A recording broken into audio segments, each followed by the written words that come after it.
হাদির উপর হামলাকারী ফয়সাল করিম মাসুদ ভারতে পালিয়ে গিয়ে রোববার 14 ডিসেম্বর দিবাগত রাতে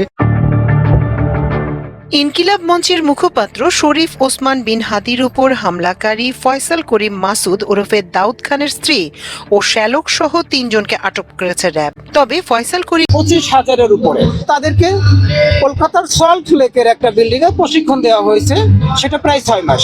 15 দিন আগে থেকেই তারা বাংলাদেশে ঢোকা শুরু করছে বেনাপোলের সীমান্ত দিয়ে। আমার কাছে নির্বাচন বানচালের কি কি ষড়যন্ত্র হতে পারে এই বিষয়ের তথ্য আছে, কাকে কাকে টার্গেট করা হতে পারে এই বিষয়ের তথ্যগুলো আছে। আসসালামু আলাইকুম প্রদর্শক শ্রোতা, হাদির উপর হামলাকারী 2 জন ময়মনসিংহের হালুয়াঘাট সীমান্ত দিয়ে তারা ভারতের পশ্চিমবঙ্গের গুয়াহাটিতে গিয়ে লাইভ করতেছেন এবং হুমকি দিচ্ছেন। চলুন ভিডিওতে বিস্তারিত দেখে আসি। এদিকে ওসমান হাদিকে গুলি করার শুটার ফয়সাল করিম ও মোটরসাইকেল চালক আলমগীর শেখ এরই মধ্যে ভারতে পালিয়ে গেছেন বলে ধারণা করছে আইন শৃঙ্খলা বাহিনী। সূত্র জানায়, হাদির উপর গুলি চালানোর পরপরই একটি প্রাইভেট কারে মিরপুর চলে যায় তারা। সেখান থেকে আশুলিয়া, পরে গাজীপুর হয়ে ময়মনসিংহে ঢুকে পড়ে। ময়মনসিংহে এসে সেই প্রাইভেট কার পরিবর্তন করে অন্য একটি প্রাইভেট কারে ভুটিয়াপাড়ার সীমান্তে পৌঁছায় ফয়সাল ও আলমগীর। সেখান থেকে স্থানীয় একজন ব্যক্তির সহযোগিতায় সীমান্ত পার হয় দুজন। ওপারে অন্য এক ব্যক্তি তাদের রিসিভ করে নিয়ে যায়। হাদির উপর গুলি চালানো শুটার ফয়সাল ও তার সহযোগীদের ধরতে শনিবার রাতে ময়মনসিংহের হালুয়াঘাট, ধোবাউড়া ও শেরপুরের নালিতাবাড়ি সীমান্তবর্তী এলাকায় অভিযান চালায় পুলিশ। সেখান থেকে মানব পাচারে জড়িত থাকার অভিযোগে 2 জনকে আটক করে ঢাকায় আনা হয়। সঞ্জয় চিসিম ও সিবিরন দিউ নামের আটককৃত এই 2 ব্যক্তি শুক্রবার দিবাগত রাতে 2 জন বাংলাদেশি নাগরিককে ভারতে পাচারে সহযোগিতা করার কথা স্বীকার করেছেন। পুলিশের ধারণা, এই 2 জনই হাদির উপর হামলাকারী ফয়সাল করিম ও আলমগীর। তবে ডিএমপি বলছে, হাদির উপর হামলাকারীরা ভারতে পালিয়ে গেছে এমন কোনো তথ্য তারা এখনো পাননি। 14 ডিসেম্বর রোববার দুপুরে ডিএমপির মিডিয়া অ্যান্ড পাবলিক রিলেশনস বিভাগের উপ পুলিশ কমিশনার মোহাম্মদ তালিবুর রহমান জানান, ডিবি সহ ডিএমপির একাধিক টিম কাজ করছে। আমরা এখন পর্যন্ত সম্ভাব্য খুনিরা ভারতে পালিয়ে যাওয়ার তথ্য পাইনি। আমরাই নাম্বার ওয়ান হচ্ছে মেরিল পেট্রোলিয়াম জেলি। ওসমান হাদির উপর হামলাকারীরা ভারতে পালিয়ে গেছে এমন আশঙ্কা থেকে রোববার ঢাকায় নিযুক্ত ভারতের হাই কমিশনার প্রণয় ভার্মাকে পররাষ্ট্র মন্ত্রণালয়ে তলব করে আনা হয়েছে। তার কাছে ওসমান হাদির উপর হামলাকারীরা ভারতে ঢুকে পড়লে তাদের গ্রেপ্তার করে ফেরত পাঠানোর দাবি জানায় পররাষ্ট্র মন্ত্রণালয়। বাংলাদেশে আসন্ন সংসদ নির্বাচন বানচালের উদ্দেশ্যে পলাতক শেখ হাসিনা ভারতে বসে তার সমর্থকদের উস্কানিমূলক ও সন্ত্রাসী কর্মকাণ্ডে জড়াতে আহ্বান জানিয়ে বক্তব্য দিচ্ছেন। তাকে এ ধরনের উস্কানিমূলক বক্তব্যের সুযোগ দেওয়ায় ভারত সরকারের প্রতি বাংলাদেশ সরকারের গভীর উদ্বেগের কথা জানানো হয়, যদিও এসব অভিযোগ প্রত্যাখ্যান করেছে নয়াদিল্লি। এদিকে আল জাজিরার প্রবাসী সাংবাদিক জুলকারনাইন সায়ের দাবি করেছেন, হাদির উপর হামলাকারী ফয়সাল করিম মাসুদ ভারতে পালিয়ে গিয়ে সেলফি পাঠিয়েছেন। রোববার 14 ডিসেম্বর দিবাগত রাতে এক ফেসবুক পোস্টে তিনি এ দাবি করেন। এই সাংবাদিকের দাবি, আওয়ামী লীগের সাবেক এমপি জাহাঙ্গীর কবির নানকের পিএস মোহাম্মদ মাসুদুর রহমান বিপ্লব ফয়সাল করিম মাসুদকে এই ভারতীয় নম্বরটি জোগাড় করে দেন। পোস্টে একটি নাম্বার যুক্ত করে জুলকারনাইন লিখেন, এই নম্বরটি ব্যবহার করে গতকাল রাতে কয়েকটি নম্বরে নিজেদের এই সেলফি পাঠান ফয়সাল করিম মাসুদ ওরফে দাউদ খান।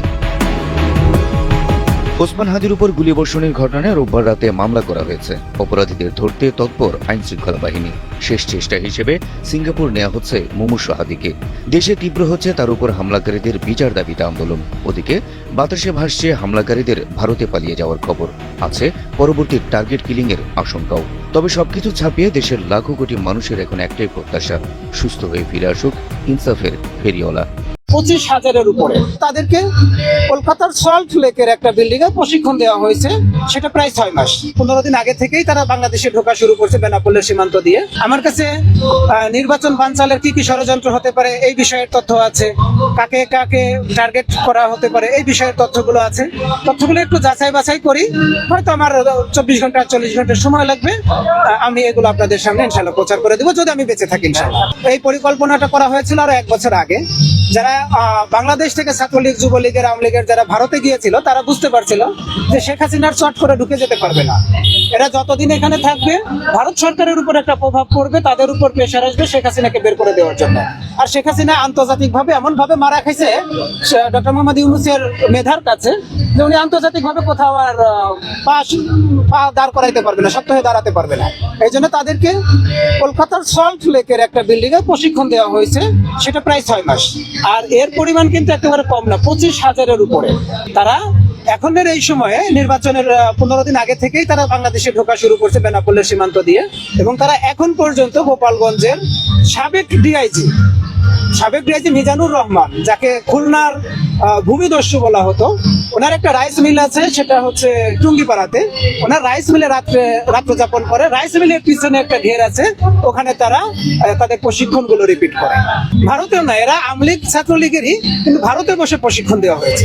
হুমকি তো যথেষ্ট আছে। দেখেন, আমি তো পরিবার নিয়ে গত 6 মাস ধরে পালাই বেড়াচ্ছি, আমারও তো পরিবার আছে। আমি যতই রাজপথে থাকি, আমার পিছনে কিন্তু একটা পরিবার আছে। আমি আমার পরিবারকে মানে যতবার হুমকি আসে, আমি ততবার আমার পরিবারকে নিয়ে এক একটা জায়গায় ট্রান্সফার হয়ে যায়। কারণ আমি তো আর ভিআইপি না, এত বড় রাজনৈতিক ব্যক্তিত্ব না, কিংবা এত বড় মিডিয়া ব্যক্তিত্ব না যে আমাকে কেউ প্রোটেক্ট করবে। আমি চেষ্টা করি, আল্লাহ যদি আমাকে সহযোগিতা করে, আমার যতটুকু মেধা আছে, আমার যতটুকু সাহস আছে, সেটা দিয়ে নিজেকে রক্ষা করার জন্য। আর আমি প্রতিজ্ঞা করেছি যে জুলাইয়ের যারা আছে, জুলাইকে যারা ধারণ করে, তাদের পাহারাদার হতে আগামী দিনের নির্বাচনের যেসব গণহত্যা হওয়ার সম্ভাবনা আছে, এই মানুষগুলোর পাহারাদার হতে। সারা বাংলাদেশে আমার সোর্স আছে। আমি চাকরি করেছি তো দীর্ঘ 14-15 বছর, পুলিশের চাকরি করেছি। তো এই চাকরি না, শেখ হাসিনার সময় এবং বেনজিরের সময় পুলিশ কিন্তু খুব চাঙ্গা ছিল। ওরা কিন্তু এক সেন্টেন্সে কথা শেষ, ধর তক্তা মারবে। বেনজির সাহেব কিন্তু বলে দিত, এই যে রাইফেল দিয়েছি, এটা কিন্তু লাঠি হিসেবে ব্যবহার করার জন্য না, গুলি করে দাও। আর এখন আমরা কি দেখি, রাইফেলটাকে সরিয়ে নিয়ে পুলিশের হাতে লাঠি ধরাই দেওয়া হয়েছে। আমাদের স্বরাষ্ট্র উপদেষ্টা মহোদয়, উনি তো আসলে একজন অযোগ্য, অদক্ষ, নির্লজ্জ একজন ব্যক্তি। ওনাকে ওখান থেকে সরিয়ে দেন, আমাকে 1 মাসের জন্য বসাই দেন। আমি আপনাদের সামনে কথা দিলাম, সারা বাংলাদেশের মানুষের সামনে চ্যালেঞ্জ করলাম, আইন শৃঙ্খলা রক্ষাকারী বাহিনীকে যদি ঢেলে সাজাতে না পারি, এই শাহবাগ মোড়ে এসে কান ধরে দাঁড়ায়। ইনকিলাব মঞ্চের মুখপাত্র শরীফ ওসমান বিন হাদির উপর হামলাকারী ফয়সাল করিম মাসুদ ওরফে দাউদ খানের স্ত্রী ও শ্যালক সহ 3 জনকে আটক করেছে র্যাব। তবে ফয়সাল করিমের ব্যাপারে এখনও নিশ্চিত করে কিছু বলতে পারছে না আইন শৃঙ্খলা বাহিনী। ফয়সালের স্ত্রী সামিয়া, শ্যালক শিপু ও বান্ধবী মারিয়াকে আটক করা হয়েছে বলে র্যাবের সদর দপ্তরের গণমাধ্যম শাখার একটি সূত্র আমার দেশকে নিশ্চিত করেছে। ওই সূত্র বলেছে, গত 24 ঘন্টায় ঢাকা ও নারায়ণগঞ্জের বিভিন্ন এলাকায় অভিযান চালিয়ে 3 জনকে আটক করা হয়। তাদেরকে আজ পুলিশের কাছে হস্তান্তর করা হয়েছে। এদের নিয়ে আজ পর্যন্ত সর্বমোট 6 জনকে আটক করেছে আইন শৃঙ্খলা রক্ষাকারী বাহিনী। 3 জনের মধ্যে ফয়সালের স্ত্রী ও শ্যালক ছাড়াও অন্যজন, অর্থাৎ ফয়সালের বান্ধবী মারিয়া, সাভারের জাহাঙ্গীরনগর বিশ্ববিদ্যালয়ের পাশের এলাকার গ্রিন জোন নামক একটি রিসোর্টের কর্মচারী। জানা গেছে, কিলার ফয়সাল ও তার সহযোগী আলমগীর ওসমান হাদিকে গুলি করার আগে ওই রিসোর্টেই অবস্থান করছিল। সেখানে বসে তারা পরিকল্পনা সাজান। অন্য কারা সেই বৈঠকে উপস্থিত ছিলেন সে বিষয়ে খোঁজ নিচ্ছে পুলিশ। ত্রয়োদশ জাতীয় সংসদ নির্বাচনে তফসিল ঘোষণার পরদিন শুক্রবার দুপুরে রাজধানীর পুরানা পল্টনের বক্স কালভার্ট সড়কে গুলিবিদ্ধ হন ইনকিলাব মঞ্চের মুখপাত্র ও ঢাকা 8 সংসদীয় আসনের সম্ভাব্য প্রার্থী ওসমান হাদি। মোটরসাইকেলে থাকা আততায়ী তাকে গুলি করে মোটরসাইকেলে করে পালিয়ে যায়। মাথায় গুলিবিদ্ধ ওসমান হাদি রাজধানীর এভারকেয়ার হাসপাতালে চিকিৎসাধীন। তার অবস্থা এখনো শঙ্কামুক্ত নয়। আজ সোমবার তাকে এয়ার অ্যাম্বুলেন্সে করে সিঙ্গাপুরে নেওয়া হবে। ওসমান হাদি চলন্ত ব্যাটারি চালিত রিকশায় থাকা অবস্থায় পেছন থেকে আসা মোটরসাইকেল থেকে তাকে গুলি করা হয়। ঘটনাস্থলের আশেপাশে সিসি ক্যামেরার ফুটেজ বিশ্লেষণ করে পুলিশ বলেছে, ওসমান হাদির উপর গুলিবর্ষণের ঘটনায় প্রধান সন্দেহভাজন হিসেবে ফয়সাল করিমকে চিহ্নিত করা হয়েছে। ওসমান হাদির প্রতিষ্ঠিত ইনকিলাব কালচারাল সেন্টার সহ বিভিন্ন জায়গায় তার সঙ্গে ফয়সাল করিমের সাম্প্রতিক সময়ের কিছু ছবি রয়েছে। সেই ছবিগুলোতে থাকা ফয়সাল করিমের সঙ্গে গুলি করা ব্যক্তির চেহারা সাদৃশ্য রয়েছে বলে অনেকে দাবি করছেন। এ নিয়ে সামাজিক যোগাযোগ মাধ্যম ফেসবুক ও বিভিন্ন গণমাধ্যম প্রতিবেদন প্রকাশ করেছে। ফয়সাল করিম কার্যক্রম নিষিদ্ধ আওয়ামী লীগের ভাতৃপ্রতিম সংগঠন ছাত্রলীগের রাজনীতির সঙ্গে জড়িত। 2019 সালের 11 মে ঘোষিত কেন্দ্রীয় ছাত্রলীগের পূর্ণাঙ্গ কমিটিতে তিনি সদস্য হয়েছিলেন। তাকে ধরিয়ে দিতে পারলে 50 লাখ টাকা পুরস্কারের ঘোষণা দিয়েছেন স্বরাষ্ট্র উপদেষ্টা লেফটেন্যান্ট জেনারেল অবসরপ্রাপ্ত জাহাঙ্গীর আলম চৌধুরী।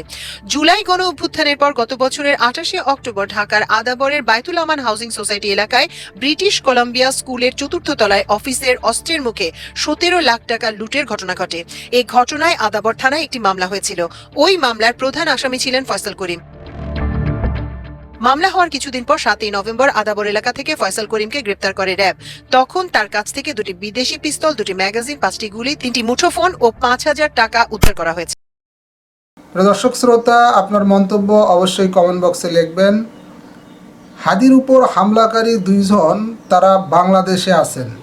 বাংলাদেশের পুলিশ প্রশাসন তারা তদন্ত করে এটি পেয়েছেন এবং তারা খুঁজতেছেন, অথচ তারা পশ্চিমবঙ্গের আসামের গুয়াহাটি থেকে লাইভ করতেছেন।